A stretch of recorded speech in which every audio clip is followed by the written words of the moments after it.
जरा एक पल के लिए सोचिए, आपकी उम्र सिर्फ 15 साल है। बाकी बच्चे उस उम्र में स्कूल के बाद क्रिकेट खेल रहे हैं, मोबाइल मांग रहे हैं या घर पर मम्मी से पूछ रहे हैं कि आज खाने में क्या बना है। लेकिन आपकी सुबह शुरू होती है खेत में मजदूरी से और रात खत्म होती है एक गुफा के अंदर पत्थर के बिस्तर पर। और सबसे दर्दनाक बात, आपने कोई गुनाह नहीं किया, फिर भी पूरे गांव में आपकी पहचान सिर्फ एक है, गद्दार का बेटा। लोग नाम से नहीं बुलाते, ताने मारकर बुलाते हैं। कोई इज्जत नहीं, कोई भविष्य नहीं, ऊपर से हर वक्त डर कि पता नहीं अगली सुबह कौन आकर उठा ले जाए। अब ज्यादातर लोग ऐसी हालत में क्या सोचेंगे, बस किसी तरह जिंदगी निकल जाए। लेकिन हर इंसान एक जैसा नहीं होता। कुछ लोग हालात के सामने झुक जाते हैं और कुछ लोग तय कर लेते हैं कि एक दिन हालात उनसे डरेंगे। आज की कहानी ऐसे ही इंसान की है। जिस लड़के के पास बचपन में अपना बिस्तर तक नहीं था, उसी ने आगे चलकर दुनिया की दूसरी सबसे बड़ी अर्थव्यवस्था वाले देश की कमान संभाली। आज उसके एक फैसले से दुनिया के शेयर बाजार हिल सकते हैं, बड़ी बड़ी कंपनियों की रणनीति बदल सकती है और कई देशों की विदेश नीति तक प्रभावित हो सकती है। हम बात कर रहे हैं चीन के राष्ट्रपति शी जिनपिंग की। लेकिन सवाल यह है कि आखिर ऐसा क्या हुआ कि एक समय जिस परिवार को सरकार ने लगभग खत्म कर दिया था, उसी परिवार का बेटा बाद में उसी सिस्टम का सबसे ताकतवर चेहरा बन गया? क्या यह सिर्फ किस्मत थी, या इसके पीछे कई सालों की ऐसी कहानी छिपी है जो बाहर की दुनिया बहुत कम जानती है? इस कहानी को समझने के लिए हमें थोड़ा पीछे जाना होगा। साल था 1953, जगह बीजिंग। इसी साल शी जिनपिंग का जन्म हुआ। उस समय चीन अभी अभी बड़े राजनीतिक बदलाव से गुजरा था। कुछ साल पहले ही माओ जेडोंग के नेतृत्व में कम्युनिस्ट क्रांति सफल हुई थी और देश में नई सरकार बन चुकी थी। लेकिन अगर आपको लगता है कि उस दौर का चीन आज जैसा चमकता दमकता सुपर पावर था, तो बिल्कुल नहीं। उस समय चीन की हालत ऐसी थी कि आम आदमी के लिए रोज का जीवन ही सबसे बड़ा संघर्ष था। लाखों परिवार गरीबी में जी रहे थे। बच्चों की मृत्यु दर बहुत ज्यादा थी। औसत जीवन काल लगभग 45 साल के आसपास था। पढ़ाई लिखाई हर किसी की पहुंच में नहीं थी। देश की ज्यादातर आबादी गांवों में रहती थी और खेती पर निर्भर थी। कई इलाकों में समय समय पर अकाल भी पड़ जाता था। मतलब आज अगर इंटरनेट एक दिन बंद हो जाए तो लोग परेशान हो जाते हैं। उस समय लोगों के सामने सवाल था, अगला खाना मिलेगा भी या नहीं। लेकिन दिलचस्प बात यह है कि शी जिनपिंग का शुरुआती बचपन बाकी लोगों जैसा नहीं था। उनके पिता शी जोंगशुन कम्युनिस्ट पार्टी के बड़े नेताओं में गिने जाते थे। उन्होंने क्रांति के समय माओ का साथ दिया था, इसलिए सरकार में उनका काफी प्रभाव था। धीरे धीरे उन्हें बड़े पद मिलने लगे और आखिरकार वे चीन के उप प्रधानमंत्री भी बने। इसका असर पूरे परिवार पर दिखा। शी जिनपिंग ऐसे सरकारी परिसर में रहने लगे जहां सिर्फ देश के सबसे प्रभावशाली नेता रहते थे। वहां सुरक्षा थी, बेहतर सुविधाएं थीं और भविष्य भी लगभग तय माना जाता था। उन्हें अच्छे स्कूल में पढ़ने का मौका मिला जहां आने वाले नेताओं को तैयार किया जाता था। अगर उस समय किसी ने भविष्यवाणी की होती कि यही परिवार कुछ साल बाद सड़क पर आ जाएगा, शायद कोई यकीन नहीं करता। लेकिन राजनीति की एक खास बात है, यहां मौसम से भी तेज बदलाव आते हैं। सुबह तक जो व्यक्ति सत्ता के सबसे करीब होता है, कई बार शाम तक वही सबसे बड़ा दुश्मन घोषित कर दिया जाता है। और शी जिनपिंग के परिवार के साथ भी कुछ ऐसा ही होने वाला था। साल 1962, एक किताब को लेकर विवाद खड़ा हुआ। आरोप लगा कि उसमें ऐसे विचार हैं जो माओ जेडोंग की सोच से मेल नहीं खाते। बस इतना काफी था। उस दौर में सरकार से असहमति जताना ऐसा था जैसे खुद अपने पैरों पर कुल्हाड़ी नहीं, पूरा जेसीबी चला देना। न सोशल मीडिया था, न डिबेट शो, न सफाई देने का मौका। ऊपर से फैसला आया और नीचे वाले बोले, जी सर। कुछ ही समय में शी जोंगशुन को उनके पद से हटा दिया गया। जांच शुरू हुई, उन्हें पार्टी का दुश्मन बताया गया और आखिरकार फैक्ट्री में मजदूरी करने भेज दिया गया। सोचिए, कल तक जो देश की सत्ता के केंद्र में बैठा था, आज वही मजदूरों की लाइन में खड़ा है। राजनीति कभी कभी ऐसी रोलर कोस्टर होती है जिसमें सीट बेल्ट भी नहीं मिलती। लेकिन असली तूफान अब भी बाकी था। साल 1966 में माओ जेडोंग ने शुरू किया कल्चरल रिवॉल्यूशन। आधिकारिक तौर पर कहा गया कि पुराने विचार, पुरानी संस्कृति और पुरानी परंपराओं को खत्म करना है। लेकिन व्यवहार में क्या हुआ? पूरे देश में ऐसा माहौल बन गया कि हर कोई हर किसी पर शक करने लगा। लाखों युवा रेड गार्ड्स का हिस्सा बने। उन्हें लगा कि वे देश बचा रहे हैं। नतीजा ये हुआ कि किताबें जलाई गईं, ऐतिहासिक धरोहरें तोड़ी गईं, प्रोफेसरों को सड़कों पर अपमानित किया गया, लेखकों को पीटा गया और हजारों लोगों की जिंदगी बर्बाद हो गई। भीड़ जब खुद को कानून समझने लगती है, तब कानून सबसे पहले गायब होता है। इस उथल पुथल से शी जिनपिंग का परिवार भी नहीं बचा। उनके पिता को सार्वजनिक रूप से अपमानित किया गया, गले में तख्ती लटकाकर घुमाया गया और फिर जेल भेज दिया गया। परिवार का घर भी छिन गया। उनकी मां को लेबर कैंप में काम करना पड़ा। परिवार पर ऐसा मानसिक दबाव पड़ा कि उनकी एक बहन ने अपनी जान तक ले ली। ये सिर्फ राजनीतिक संकट नहीं था, ये पूरे परिवार के टूटने की शुरुआत थी। उस समय शी जिनपिंग सिर्फ 13 साल के थे। अब उनका परिचय किसी नेता के बेटे के रूप में नहीं, बल्कि गद्दार के बेटे के रूप में कराया जाता था। स्कूल छूट गया, दोस्त दूर हो गए, हर समय निगरानी रहती थी, कभी भी पूछताछ हो सकती थी। सोचिए, जिस उम्र में बच्चे रिपोर्ट कार्ड देखकर डरते हैं, उस उम्र में उन्हें इस बात का डर था कि अगला दिन आजादी से बीतेगा भी या नहीं। फिर आया 1968।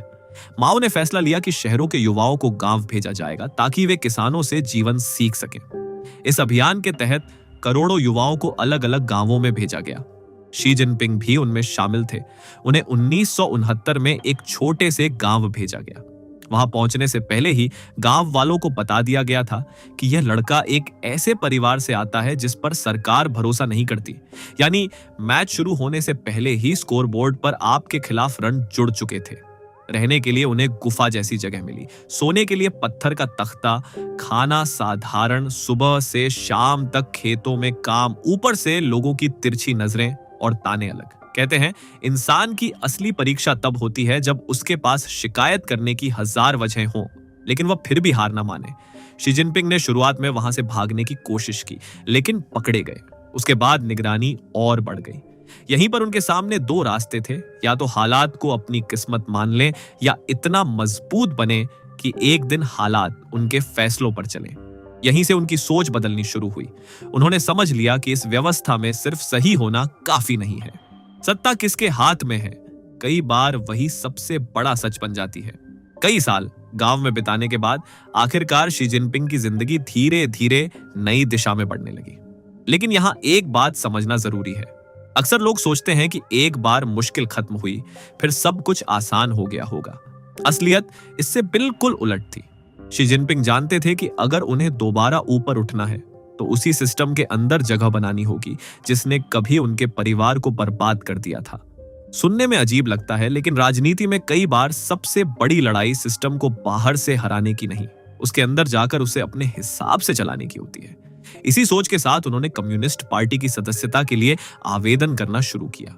लेकिन दरवाजा तुरंत नहीं खुला। एक बार नहीं, 2 बार नहीं, कई बार उनका आवेदन ठुकरा दिया गया। बार बार। यहां लगातार रिजेक्शन के बाद भी उन्होंने कोशिश बंद नहीं की। आखिरकार 1974 में करीब 10 बार कोशिश करने के बाद उन्हें पार्टी की सदस्यता मिल गई। यह उनके जीवन का पहला बड़ा मोड़ था। अगले ही साल उन्हें गांव छोड़ने की अनुमति मिली और उन्होंने चीन की प्रतिष्ठित सिंघुआ यूनिवर्सिटी में दाखिला लिया, जहां उन्होंने केमिकल इंजीनियरिंग की पढ़ाई की। बाहर से देखने पर यह सिर्फ एक डिग्री लगती है, लेकिन असल में यह उनके राजनीतिक सफर का नया दरवाजा था। उधर चीन भी बदल रहा था। 1976 में माओ जेडोंग की मृत्यु हो गई। उनके बाद धीरे धीरे सत्ता का संतुलन बदलने लगा। जिन नेताओं को कभी किनारे कर दिया गया था, वे वापस प्रभाव में आने लगे। शी जिनपिंग के पिता भी दोबारा राजनीति में लौटे और उन्हें सम्मानजनक भूमिका मिली। लेकिन यहां एक दिलचस्प बात है। अगर कोई सोचे कि पिता की वापसी के बाद शी जिनपिंग सीधे बड़े नेता बन गए होंगे, तो ऐसा बिल्कुल नहीं हुआ। उन्होंने नीचे से शुरुआत की। छोटे प्रशासनिक पद, स्थानीय जिम्मेदारियां और लंबा संगठनात्मक काम। कोई शॉर्टकट नहीं। इसी दौरान चीन में एक और बड़ा बदलाव हो रहा था। देश की कमान अब देंग शियाओपिंग के हाथ में थी। उनका तरीका माओ से काफी अलग था। वे बड़े बड़े नारे लगाने से ज्यादा नतीजों पर भरोसा करते थे। उनका मानना था कि अगर कोई तरीका देश को आगे ले जा सकता है तो उसे अपनाने में हिचकिचाना नहीं चाहिए, क्योंकि उस समय चीन की अर्थव्यवस्था बेहद कमजोर थी। करोड़ों लोग गरीबी में जी रहे थे, उद्योग सीमित थे। दुनिया के मुकाबले चीन काफी पीछे था। फिर देंग ने एक ऐसा प्रयोग किया जिसने पूरे देश की दिशा बदल दी। उन्होंने दक्षिण चीन के एक छोटे से इलाके शेनजेन को विशेष आर्थिक क्षेत्र बनाया। विदेशी कंपनियों को निवेश की अनुमति दी गई, नए उद्योग आए, फैक्ट्रियां लगी, रोजगार बढ़ा। जो जगह कभी एक छोटा सा कस्बा थी वह धीरे धीरे दुनिया के सबसे बड़े औद्योगिक और तकनीकी केंद्रों में बदलने लगी। यहीं से चीन की आर्थिक कहानी ने रफ्तार पकड़ी। विदेशी निवेश बढ़ा, निर्माण उद्योग तेजी से फैला, लाखों लोगों को रोजगार मिला, छात्रों को विदेश भेजा गया ताकि वे नई तकनीक सीखकर वापस लौटें और देश को आगे बढ़ाएं। कुछ ही दशकों में चीन दुनिया की दूसरी सबसे बड़ी अर्थव्यवस्था बन गया। आज जिस चीन को हम विशाल फैक्ट्रियों, तेज रफ्तार ट्रेनों और वैश्विक उत्पादन केंद्र के रूप में जानते हैं, उसकी नींव इसी दौर में रखी गई थी। लेकिन आर्थिक बदलाव के साथ एक और बात भी हुई। डेंग शियाओपिंग ने कोशिश की कि भविष्य में किसी एक व्यक्ति के हाथ में पूरी सत्ता न सिमट जाए। इसलिए राष्ट्रपति पद के लिए 2 कार्यकाल की सीमा तय की गई और पार्टी के भीतर सामूहिक नेतृत्व की व्यवस्था को मजबूत किया गया। यानी संदेश साफ था, देश किसी एक इंसान से बड़ा होना चाहिए। लेकिन इतिहास की सबसे दिलचस्प बात यही है, कई बार नियम वही बदलता है जो पहले उन्हीं नियमों के सहारे सबसे ऊपर पहुंचता है। अब तक शी जिनपिंग चीन की सबसे ताकतवर राजनीतिक कुर्सी तक पहुंच चुके थे। लेकिन असली सवाल अब शुरू होता है। कुर्सी मिल जाने के बाद कोई नेता करता क्या है? कुछ लोग सिस्टम चलाते हैं और कुछ लोग सिस्टम को ही अपने हिसाब से बदलना शुरू कर देते हैं। शी जिनपिंग ने दूसरा रास्ता चुना। 2012 में कम्युनिस्ट पार्टी के शीर्ष नेता बनने और 2013 में राष्ट्रपति बनने के बाद उन्होंने सबसे पहले भ्रष्टाचार के खिलाफ बड़ा अभियान शुरू किया। आधिकारिक संदेश साफ था, चाहे छोटा अधिकारी हो या बड़ा नेता, अगर भ्रष्टाचार किया है तो कार्रवाई होगी। सुनने में तो यह बिल्कुल वैसा लगता है जैसा हर चुनाव से पहले दुनिया के लगभग हर देश में सुनाई देता है। फर्क बस इतना था कि इस बार कार्रवाई सच में शुरू हो गई। हजारों नहीं, लाखों अधिकारियों की जांच हुई, बड़े बड़े नेताओं पर केस चले, सेना के वरिष्ठ अधिकारियों तक पर कार्रवाई हुई। कई प्रभावशाली नेताओं को जेल भेजा गया, कई को पार्टी से बाहर कर दिया गया। अब यहां एक दिलचस्प बात समझिए, जिन लोगों पर कार्रवाई हुई उनमें से कई पर भ्रष्टाचार के गंभीर आरोप थे। लेकिन राजनीतिक विश्लेषकों का एक बड़ा वर्ग यह भी मानता है कि इस अभियान का एक दूसरा असर भी हुआ। धीरे धीरे पार्टी के अंदर जिनपिंग के विरोध में खड़े होने वाले चेहरे कम होते गए, यानी एक तीर से 2 निशाने। पहला, भ्रष्टाचार पर कार्रवाई, दूसरा सत्ता पर पकड़ और मजबूत। कुछ साल बाद स्थिति ऐसी हो गई कि पार्टी के भीतर उनके बराबर का कोई प्रभावशाली चेहरा लगभग दिखाई ही नहीं देता था। फिर आया 2018। यहीं से पूरी दुनिया की नजर चीन पर टिक गई। चीन के संविधान में बदलाव किया गया और राष्ट्रपति पद पर 2 कार्यकाल की सीमा हटा दी गई। पहले माना जाता था कि कोई भी राष्ट्रपति अधिकतम 2 बार पद पर रहेगा, लेकिन अब वह बाध्यता खत्म हो चुकी थी। मतलब अगर पार्टी चाहे तो वही नेता आगे भी बना रह सकता है। यहीं से दुनिया में यह चर्चा तेज हो गई कि क्या चीन फिर से एक ऐसे दौर की तरफ बढ़ रहा है जहां सत्ता एक व्यक्ति के हाथों में लगातार केंद्रित होती जाएगी। आज स्थिति यह है कि शी जिनपिंग सिर्फ राष्ट्रपति ही नहीं है, वे कम्युनिस्ट पार्टी के महासचिव भी हैं और सेना के सर्वोच्च नेतृत्व में भी उनकी अहम भूमिका है। यानी सरकार, पार्टी और सेना तीनों पर उनका प्रभाव बेहद मजबूत माना जाता है। लेकिन उनकी महत्वाकांक्षा सिर्फ चीन के अंदर तक सीमित नहीं है। उन्होंने कई बार चाइना ड्रीम की बात की है। उनका लक्ष्य है कि चीन सिर्फ आर्थिक महाशक्ति न रहे, बल्कि वैश्विक स्तर पर सबसे प्रभावशाली देशों में पहले स्थान के लिए चुनौती पेश करे। इसी सोच के तहत बड़े इंफ्रास्ट्रक्चर प्रोजेक्ट शुरू किए गए। दुनिया के कई देशों में निवेश बढ़ाया गया, नई तकनीकों पर जोर दिया गया। इलेक्ट्रिक वाहनों, सोलर पैनलों, बैटरियों, ड्रोन, रोबोटिक्स और उन्नत विनिर्माण जैसे क्षेत्रों में चीन ने तेजी से अपनी स्थिति मजबूत की।